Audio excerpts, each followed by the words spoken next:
Hi, I'm Cash with CashedOutCars, and welcome to episode 4 of this Go-Kart build, and today we're finally putting an engine on. So this is an engine that is actually off of my brother's old race cart that we had lying around, and today me and my dad are going to be bolting it onto this cart and getting this cart ready to rip. The first thing that we're going to do here is pull this clutch and chain off of this engine, so that way once we put it on the cart we could square up the crankshaft with this axle to make sure everything runs good.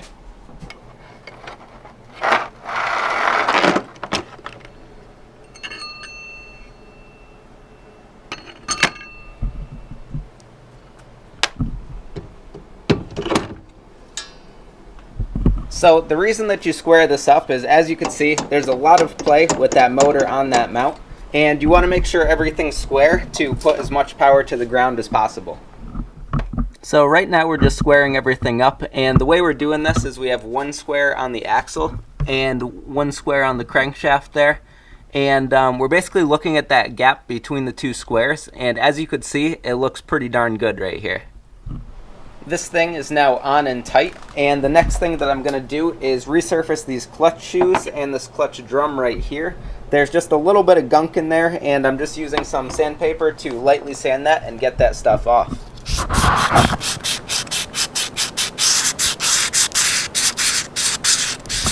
We're working on getting the rear sprocket on here, but before I talk about that, I'm going to do a little giveaway in this video. The person who guesses the horsepower of this engine closest in the next week will get some CashedOutCars stickers shipped to them for free. So this started out as a 6.5 horsepower engine, and it's been built, and we have a dyno sheet from when it was built. So throw your guesses down below. The winner gets some CashedOutCars stickers. So now we're putting these sprockets on here, and it's pretty cool because it's a 2-piece sprocket, so you could change that without having to pull the whole axle. And we're going to run a 60 tooth on the rear, and the clutch is a 16 on the front. We're not really too sure about gearing, and this works because it has enough clearance down there for the chain between where the chain will be and that under tray there.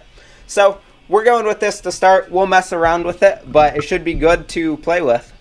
So now I've got everything else on the sprocket carrier there. There's a spacer, and then there's this other aluminum guard that goes on. And to get the sprocket on there and make sure it's all aligned properly, you put a chain around it and pull it tight.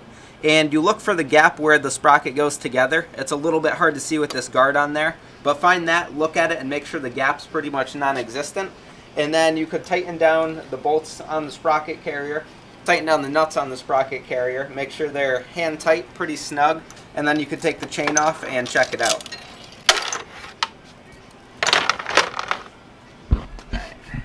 The next thing you'll want to do is make sure that sprocket is spinning nice and true, and to do that, look at the top of the sprocket and get it spinning, and then you'll be able to see if there's any deviation from round in your sprocket. Once this is all set, go ahead and tighten up all of these nuts on here and do it in a crisscross pattern just like you're putting a wheel on a car. And then the next thing that we're going to do here is pull off the lower parts of this motor mount to be able to lift the engine off and put the clutch and chain on there. So I'm just going to take these Allen bolts out, and then we'll be able to lift up the engine. Alright, the engine's off, and I'm just going to give these chassis tubes a quick wipe down here since they're super greasy from the previous owner, and I just want to clean everything up while I can. And I'm just going to clean these parts real quick since we have the cleaner on hand.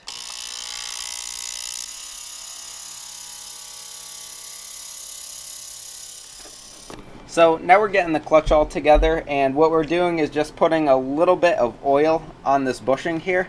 And the reason you do that is the clutch actually spins on that until it engages, so you don't want too much friction there, so you put a little bit of oil on it. Next thing to do after your clutch drum and shoes are all clean is to put a little bit of WD on there. And it sounds pretty stupid, but that helps everything engage initially, and then it'll evaporate off and you'll get a nice bite from your shoes onto your drum. And this is just a really thin film that you're putting on there, so take off as much excess as you could so there's just the tiniest bit on there that, like I said, will evaporate off real quick once you use it. So now we're putting the clutch on here, and you put the drum and that bushing on, and then you could take your clutch shoes here and also line up that little notch with the keyway and then just install that like that. And next we put this bolt on there with just a tiny bit of Loctite to prevent it from loosening up and backing out on you.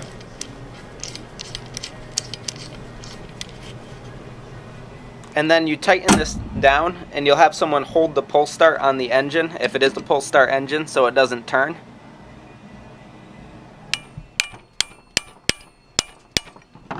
And then we just tap it down a little bit to make sure it's good and tight. Alright, so the bottom butterflies on the motor mount are on, and the engine is free to slide right now, so we could get the chain on there and tension it, and that's what we're going to do next. So the next thing we have to do is assemble this chain here, and we do this with this chain assembly tool.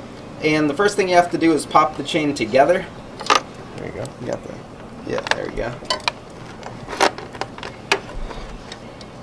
And then you'll set the chain into this tool and tighten this bolt down here, which will press that pin in and make it a continuous chain.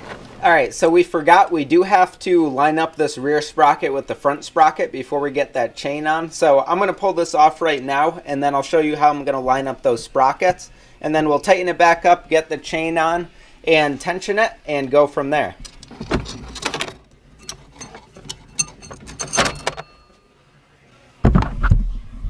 Alright, chain is off, and now we'll adjust the sprocket carrier here back and forth until it lines up with that front sprocket. So to start, I'm just going to eye it in. That was way too far. That looks okay. To square this thing up, I basically take this straight edge and put it flat against this rear sprocket here, and look down the straight edge at the front sprocket and see if it's lined up. Alright, so the sprockets are now nice and lined up, and the next thing to do is to tension the chain and tighten up that motor mount. So you're going to want to slide your motor forward until there's some tension on it, and you don't want it to bind when you spin it. So right now, feels like there's just a little bit of bind, so I'm going to move it back just a tiny bit here. Take a little bit of tension off. I think that's a little bit too much right there, so I'm going to go forward a tad.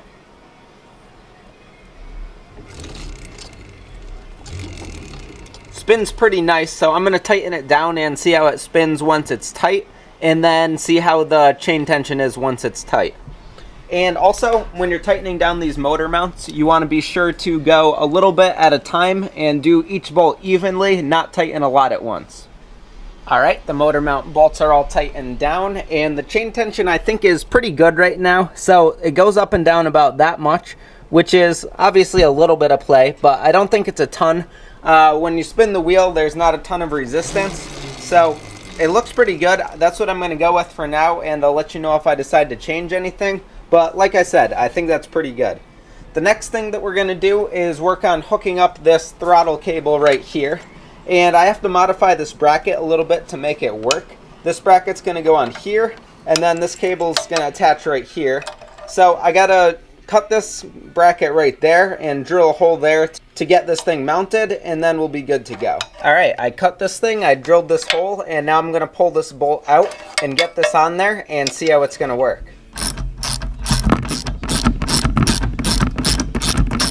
Alright, that bracket is on there and tight. I did have to add some washers there so it could actually squeeze down and tighten up, but that's on there. The next thing to do is going to be to get one of these cotter pins through this bracket here and attach that through this here, which I don't know if this cotter pin is going to be long enough. I'm going to grab a longer one and get that all in place there. Alright, so I got the throttle cable pretty much all hooked up. I just got to bend down that cotter pin one final time. I adjusted it using these little set screws right there. So now when I press the throttle pedal, we go full throttle, and then when I let off, it's basically all the way off throttle. So that's basically full range of throttle on this thing. I also messed with this to get that right. But now, like I said, pretty much good to go. We should be able to get full throttle and be able to idle. And tomorrow's going to be the first startup with this bad boy. So that's going to wrap up this episode of putting this cart together. The engine is on, the chain is tensioned, and the throttle should be all set up. So in the next video, you'll see me start this bad boy up and give it a little test. Remember to leave down below what you think this engine makes for horsepower, and also leave what you think it makes for torque. I'll actually send stickers to the people who guess the horsepower the closest and the torque the closest. So throw that below. Like this video if you liked it, subscribe for more, and stick around to see me actually drive this thing. Take care.